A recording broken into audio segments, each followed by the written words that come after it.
Então, princípio seguro, serviço seguro de Bhaktivedanta Madhava Maharaj, né? Aqui ele vai falar das pessoas que o Guru não deve aceitar, né? Então, vamos lá. Tchan, tchan, tchan, tchan.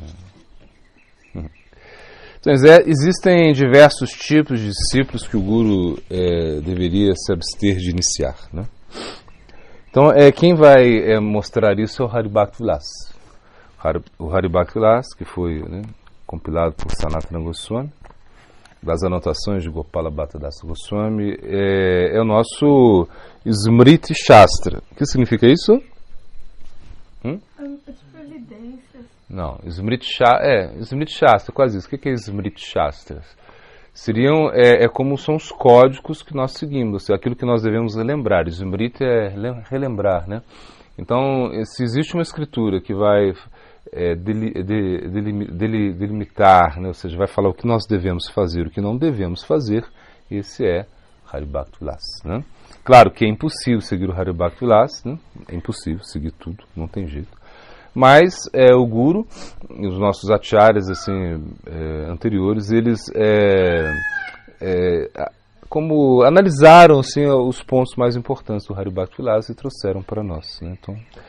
Então geralmente é isso. Então aí fala das qualidades do discípulo, no caso esse caso vai falar, e também no caso o que o Guru, os discípulos que o Guru não deve aceitar. Vamos ver. Então, pessoas preguiçosas, né? Claro, porque a preguiça é algo que não casa muito com o Bhakti, com a Yoga, né? Então, a pessoa é preguiçosa, ou seja, se ela não quer se modificar, se ela está sempre deixando, né, para amanhã, ou seja, né, procrastinando, né? Isso vai ser um impedimento na sua vida espiritual. E claro, e para o discípulo, né, para o Guru, né, ele aceitar pessoas que não querem praticar a vida espiritual, isso é muito ruim para ele. Agora, claro que o Guru é tão misericordioso, né, e também se entende que o Harinama é muito amplo. Então, de repente, o Guru ele pode dar o Harinama para muitas pessoas de uma forma muito ampla.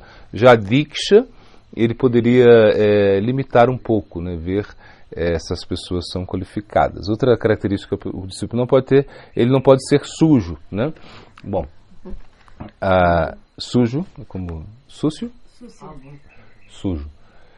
Na verdade, essa sujeira é a sujeira interna, né? Ou seja, então, e claro, você vai se limpando aos poucos, né? Chitodarpana Marjana, é através do canto do santo nome. Ou seja, quando nós aceitamos o santo nome, que nós vamos nos limpar. Então, a gente se preocupa mais com a sujeira interna do que a sujeira externa, ainda bem.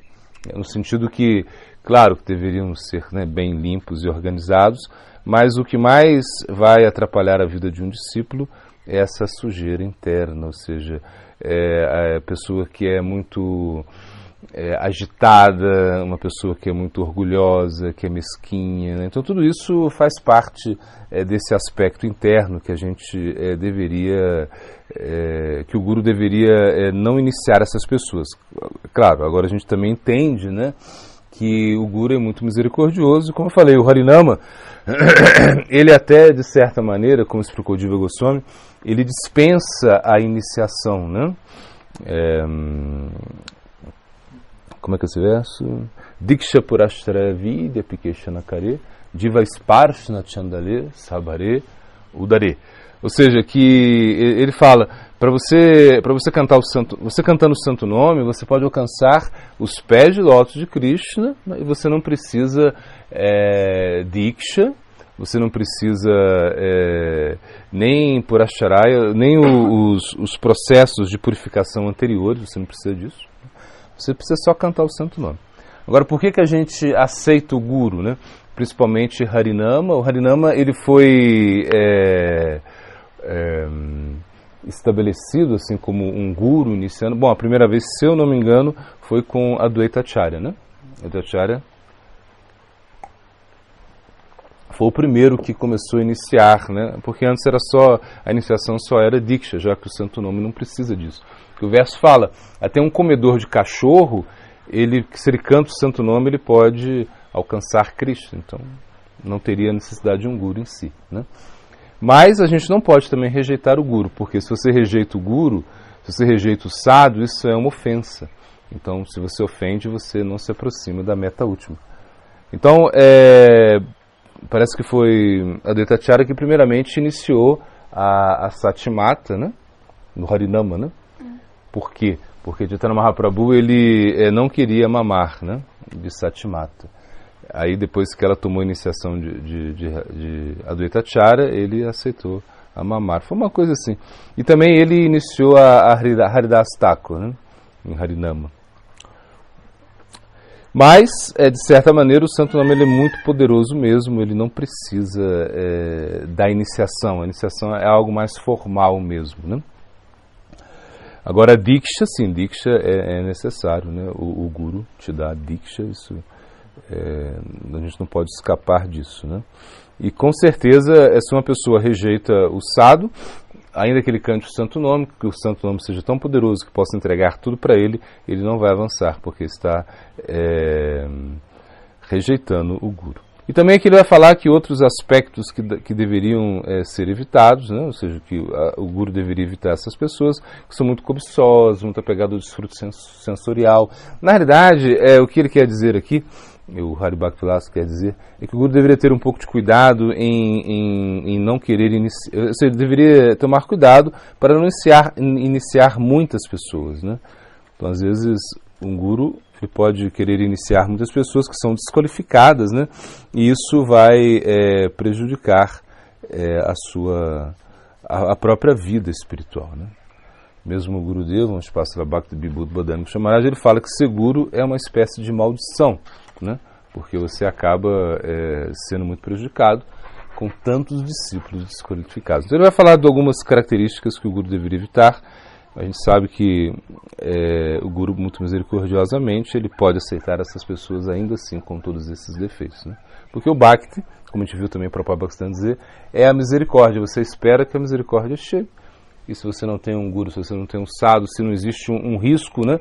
Ou seja, porque o discípulo também ele poderia pensar qual é o momento que eu devo me iniciar, né? Ou seja, eu não estou muito preparado, mas em algum momento ele tem que dar esse passo, né? Como se diz, para você aprender a nadar, você tem que entrar na água, né?